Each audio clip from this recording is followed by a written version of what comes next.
We have a very important question today. Important doesn't mean tough. Question easy है लेकिन important है.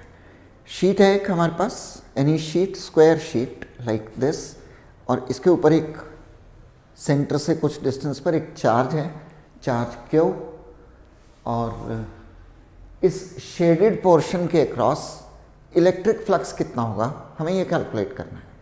Very simple.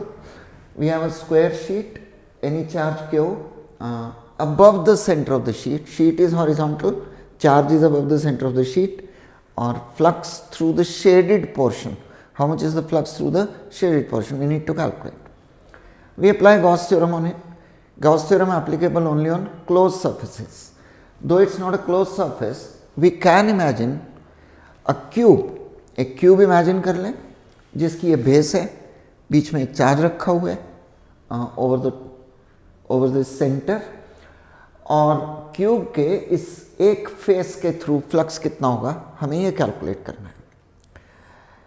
पूरे cube के across जो फ्लक्स होगा that will be Q by epsilon naught, और एक फेस के अक्रॉस जो फ्लक्स होगा that will be 1/6 of Q by epsilon nought.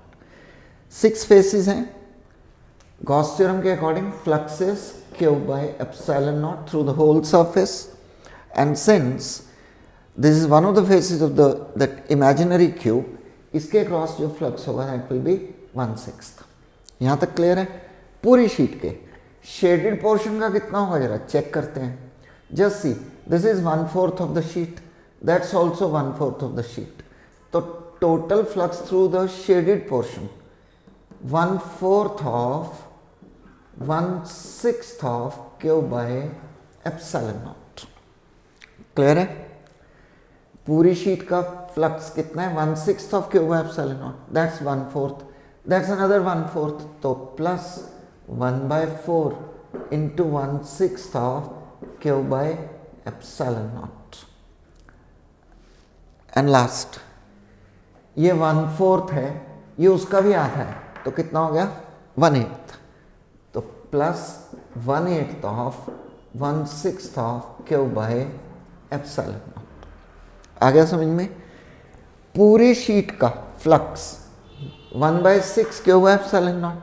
आधी शीट के अक्रॉस फ्लक्स हाफ हो जाएगा, 1/4 शीट के अक्रॉस फ्लक्स 1/4 हो जाएगा, 1/8 शीट के अक्रॉस फ्लक्स 1/8 हो जाएगा.